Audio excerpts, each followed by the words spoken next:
जापानमा विभिन्न देशलाई चाहिँ विभिन्न रूप या विभिन्न नामले चिनिन्छ, एकदमै युनिक नामहरूले चिनिन्छ। जस्तै अब फर्स्ट चाइनालाई चाहिँ खास चुगोकु भनेर चिनिन्छ, या चुगोकु के चुगोकु भेरी इजी छ होइन। साउथ कोरियालाई फेरि डिफ्रेन्ट नामले चिनिन्छ।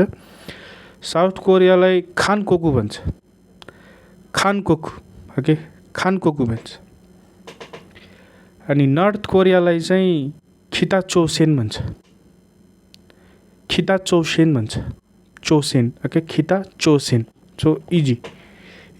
युनाइटेड किङडम युकेलाई चाहिँ इग्रिस भन्छ। नर्मल्ली खास इङ्ग्लिस हो, उनीहरूले इग्रिस भन्छ क्या, इग्रिस ओके। इन्डियालाई चाहिँ सिम्पल छ, इन्डो भनिदिन्छ, सक्यो, इन्डो। साउथ अफ्रिका छ अर्को चाहिँ, साउथ अफ्रिकालाई चाहिँ मिनामी अफ्रिका भन्छ। मिनामी भनेको साउथ हो र साउथ अफ्रिका, सो इजी बस। अनि जापानलाई चाहिँ आफ्नै देशलाई चाहिँ उनीहरूले पहिला चाहिँ वानो कुनी भन्थ्यो र अहिले चाहिँ आफ्नो देशलाई चाहिँ उहाँहरूले अहिले निहोन भन्छ, जुन चाहिँ निहोन भन्छ, र निहोङ्गो भनेको त ल्याङ्ग्वेज भयो।